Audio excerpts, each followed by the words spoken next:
At what point did you get involved in Stoicism? At what point was that something you really looked into?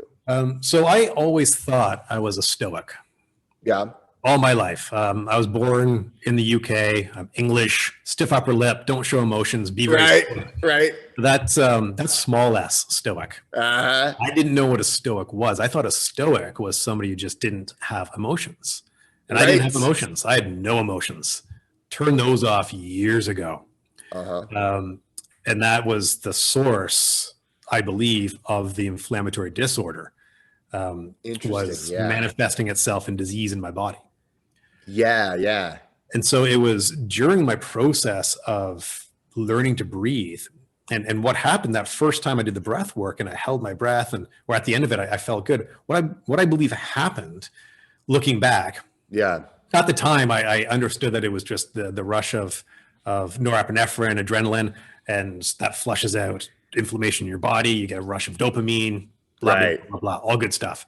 Right. Really technical, analytical stuff, right? Yeah, and I'm a geologist. I have a science background, right? I'm very, very science minded, which is why I like the Wim Hof method, because there's science. Yeah. None of that woo-woo rubbish. Right.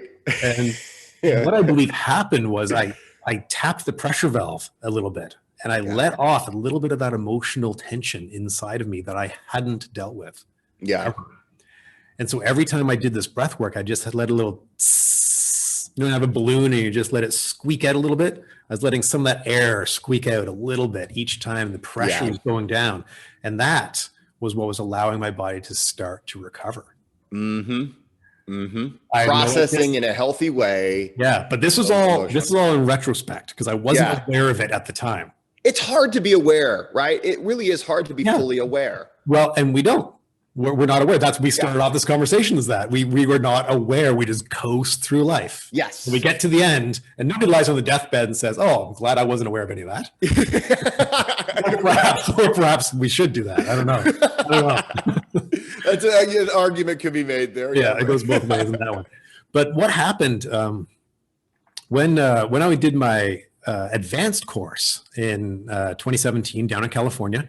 Yeah. We did this extended breath practice, and I'd never done an extended one before. I'd only ever done 3, 4, maybe 5 rounds if I was feeling fancy that day. You can do more. I had no idea. So I did this long breath. It was a 90-minute breath session. I was like, wow. And I'm like, my body is just tripping out. I'm vibrating off the floor. I'm like, there's like flashes of light, swirls. I don't have a body left anymore. It was like, whoa. And at the end of that, I was feeling like really kind of agitated and like upset, like there was something wrong, and like, ooh, what is that? I'm gonna push that back down. We don't want any of that.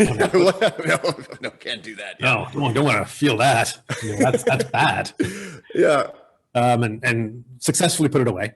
And then a few months later, I had to switch. I was supposed to be on the US master's course, but I couldn't make it. I was teaching. And so I went to Australia for my master's course, which I think it's hysterical that this Canadian kid had to go to California and Australia for cold exposure. That's true. Yeah. How did you even find it in Australia? I noticed that I really wanted to do the master's thing and couldn't make it that one. So I asked if I could switch to the Australian one. Cool. And Isabel said, sure, go ahead. But it was August in Melbourne, and it was like 10 to 15 degrees Celsius, which is 40 to 50 degrees Fahrenheit. It was chilly. And then we were swimming in the Southern Ocean, and it was damn cold. Yeah. It was really cold. Nice. So yeah, I got my cold exposure down there. Okay, good. But when we got there, we were told to, it was a 5-day deep dive into all things Wim Hof. Yes. Very, very intense. Lots of ice baths, lots of breath work, lots of meditation, some learning, teaching each other how to teach, going over all sorts of stuff. It was a great experience. Yes. And made lifelong friends there. It was incredible. Oh, yeah. It's a beautiful experience. Yeah. And on the first day, we were told to meditate on our blockage. I don't have a blockage. What are you talking about? Yeah. Whatever. Blockage. Sure, I'll meditate on my blockage. And as the week progressed, I started to notice that thing in California was still in that dark spot just underneath and to the left of my heart. And it was like, every day I was like welling up a little bit. Like, get out of the way. I'm trying to find my blockage. get out. Yeah. Hey, blockage, shut up. I'm searching for my blockage. Yeah, it's in here somewhere. I'm thinking really hard about this blockage. And then it was on the last day.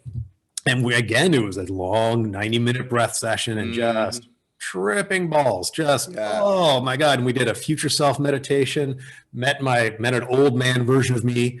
Ooh. And he hugged me and told me everything is going to be okay. Just blew up. Insane. Yeah. And I started to cry a little bit, and like my eyes were wet anyway. Hadn't experienced that ever. And then put it away again, went into the ice bath, and that's when it just flooded out of me. Just roared out of me. I just bawled my eyes out. Just everything. I couldn't stop. There's no putting this one back. It was open. It was coming out. Yeah. And it was the first time I had cried in 32 years. God. Nothing. And so that's when I became a Stoic. That is when you became a Stoic. Exactly.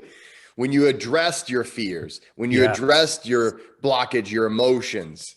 Yes. When I began to observe my emotions and feel them. If you don't feel your emotions, they're going to weigh you down like an anchor dragging through sand.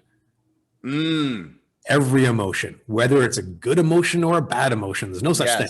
They're just emotions. If you don't feel what it is that is there to feel, you're just going to get dragged down. Yes. You have to feel it. And grief is the gateway to joy. If you don't feel grief, you don't feel joy. And you can feel happy. You can watch a comedian and laugh. Right. You can't feel joy. I love that. That is, and I think in the West, and I don't even know. I don't know if it's just the West. We love to bash on the West, but I think we as humans, we often try to avoid anything that is pain.